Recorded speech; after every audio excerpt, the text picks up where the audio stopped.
Are Kotori audio IEMS even worth it?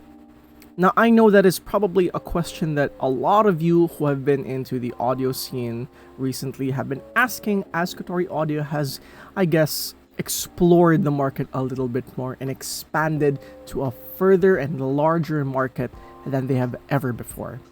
And a lot of you are asking if they're worth it. Well, let's find out in today's video of my Kotori Zephyr and Kotori Vampire review, and I guess an overview of Kotori itself. Now, I'm pretty sure you've heard of the term Chi-Fi, which is Chinese fidelity, or the products that we usually buy, and the common theme with them is that they are all manufactured in China, which is the Chai in Chi-Fi. But they are not the only country or brands that do this kind of thing, as other countries and other brands have been taking their own nationality and giving it their own identity. Something like Indo-Fi with the 7 acoustics, Thai-Fi, and even Sing-Fi, which is probably the second most popular Fi country brand in the market today. Something like Elysian Audio, something like Fat Frick, and in today's topic, Kotori Audio.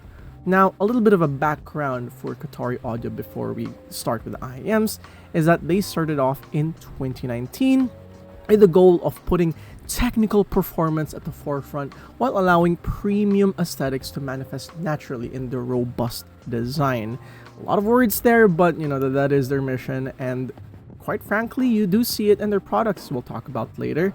But fundamentally, they are a brand that started off with a love of music and to create like instruments or the gear that you use to enjoy that music just a little bit better. And honestly, they are like a really well presented brand in that sense, where they really know what they want to do and they know what they need to do and what they want to push through with the market. And despite being a 2019 brand, which is in this space is a very new brand, I actually had my first runnings into them back in 2021, very early into my audio journey, as I was aware of the Kotori Dauntless because of a friend of mine who used to be a reviewer, and he compared this to the HC Sound Heart Mirror, and I'm pretty sure you guys know what I think about the Heart Mirror. So when I saw that comparison, I was like, what could this new brand with this new IEM compare with something amazing like the Heart Mirror? And I saw the comparison and I was baffled. I was genuinely curious, and after a few months they set up a tour, I guess, a tour opportunity where you would like sign up on this thing, and if you get lucky to be chosen, you would be able to get your own Kotori, specifically the Dauntless, which is the very first IEM. Unfortunately, I did not become a part of that. Otherwise, I would have talked about Kotori a long time ago.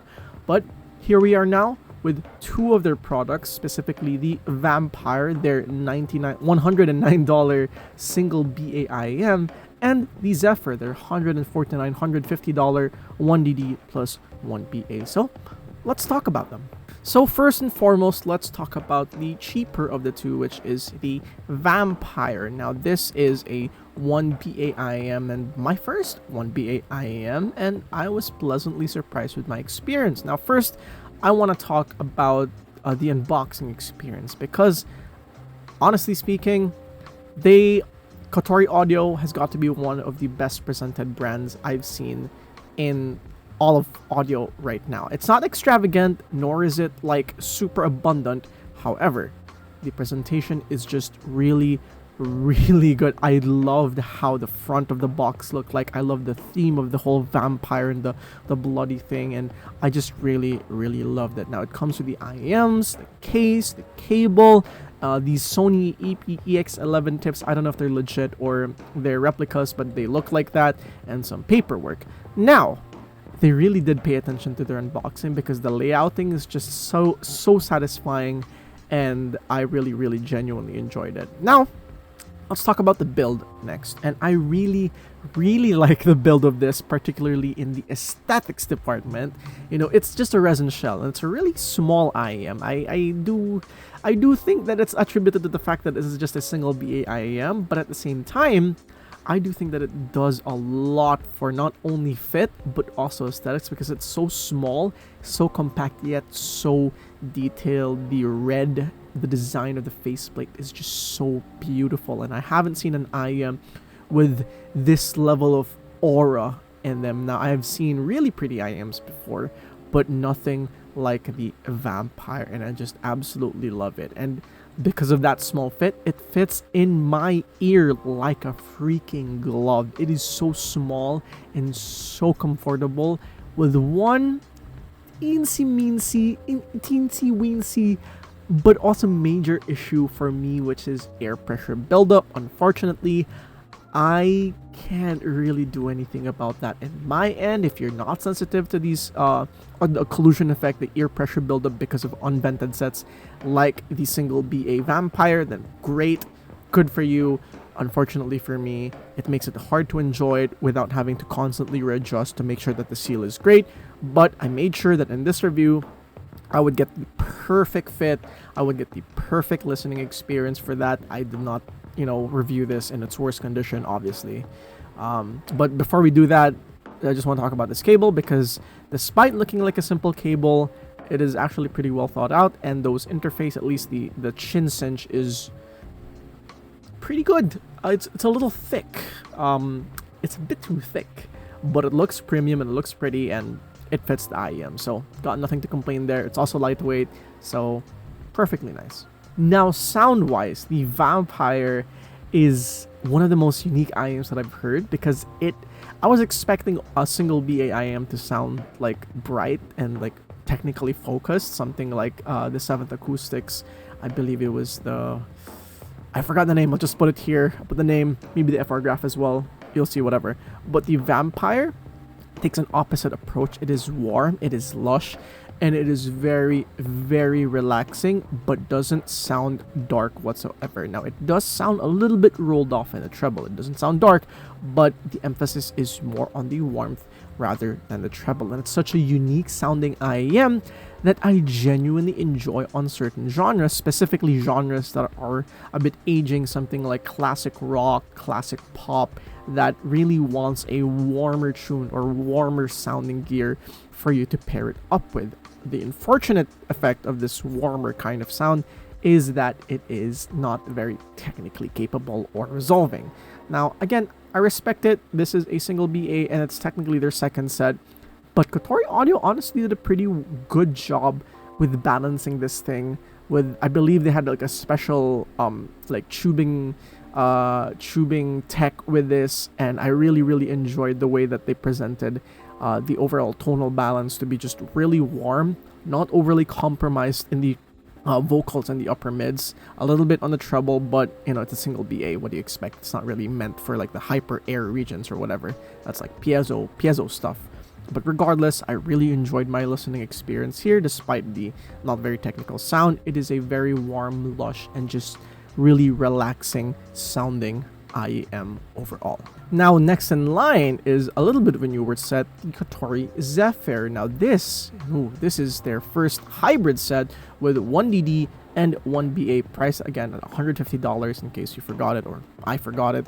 And I genuinely think that this is a very compelling set, because not only do they continue to make unique sounding sets, they made something that is genuinely compelling when it comes to a neutral sound signature. Now, what I mean by that, I'll talk about that soon. First, let's talk about the unboxing, which is pretty much similar to how the Vampire was unboxed, not only in the like how you slide off the thing, but also just how satisfying the overall unboxing experience is. And accessories wise, I would say really satisfying, like accessory list that isn't necessarily the most abundant, like I said, in the Vampire, but it is quality enough. There's nice metal case similar to the one that in the Vampire, actually very similar to the one that came with the Vampire. And the not similar, but like the ear tips are a bit more normal this time around, not the Sony EX style ear tips. And yeah, that's about it for the unboxing experience. Now let's talk about the build. And I do think that this is a very unique looking IEM as well. It's definitely a more specialized taste because it's a very simple faceplate, but it is very well thought of if you look at the like marketing material that they had explaining why they designed it like that. And I just really like the overall fit as well. It's a little bit big, a little bit too aggressive, but it's very stable. That's something that they kept from the Vampire, but instead of being really small and just snug into your ear, it is a little bit big but curves into the shape of your ear really well. If you had a more defined ear, maybe it would fit better, but for me, it fit perfectly fine. The cable is basically the same as the Vampire, so nothing really much to talk about that.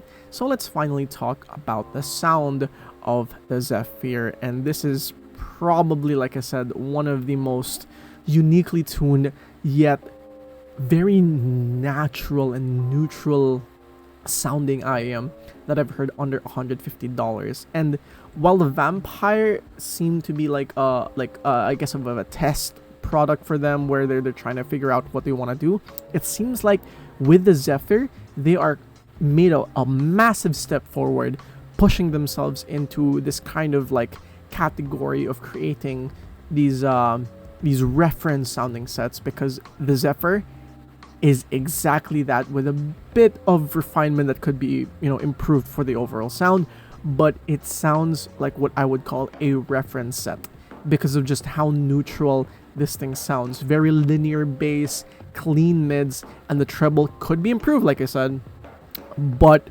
it has a lot of potential to be a genuinely compelling reference neutral set that could, you know, compete with the likes of the Etymotics, and I would say beat them comfortably if it was just like pure sound.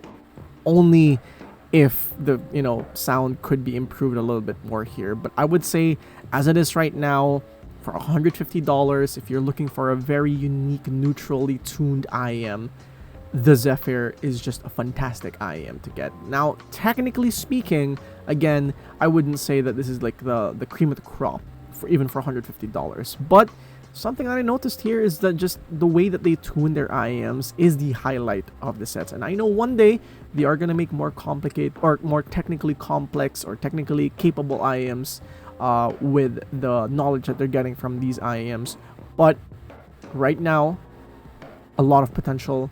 I really love the Zephyr. I really love it, fit-wise, sound-wise, and just like the overall experience listening to it is just really, really, really nice. Now, let's talk about something that's a little bit outside of the sound department, but I want to talk about Kotori themselves. Why do I like Kotori? And it's not necessarily because, you know, they send me products, duh. I mean, it's always nice for companies to send off products and for me to review them, but the way that they approach reviewers is, initially it seems a bit controlling if you look at it like from that perspective and if you only see it like that. But the deeper you go into how they approach their reviewers and the people who are reviewing their product, it is genuinely some of the best that I've seen in the market. Because first and foremost, they send you a reviewer guide, and I'm like, oh, that's a little bit sus. Why would you send a reviewer guide? I thought I'm supposed to talk about the product on my own, you know, like I can talk about the product based on my experiences. And then I read the PDF, I read the reviewer's guide, and I found that this explained basically not only their own story, but it also explained the story of how they made the product, the processes, the thought processes, the texts that they use, the like little intricate details of the specifics that they use to work on the product.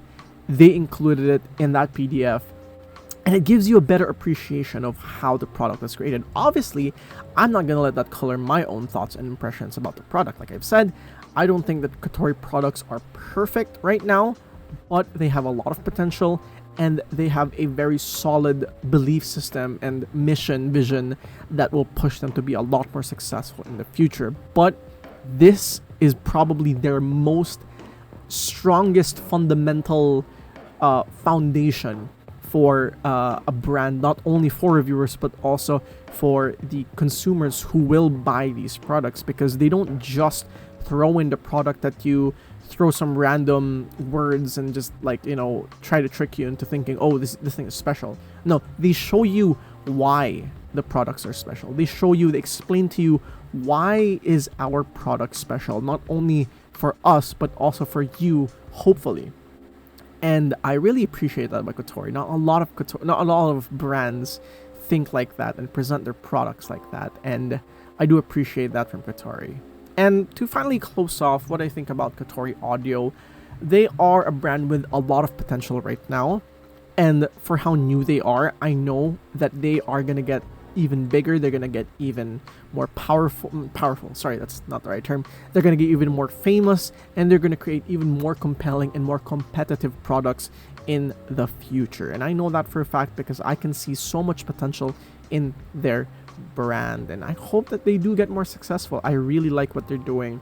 I hope more companies try to replicate the way that they handle reviewers and not just, you know, tell them to do this, to do that. It just feels a little bit, you know, lifeless.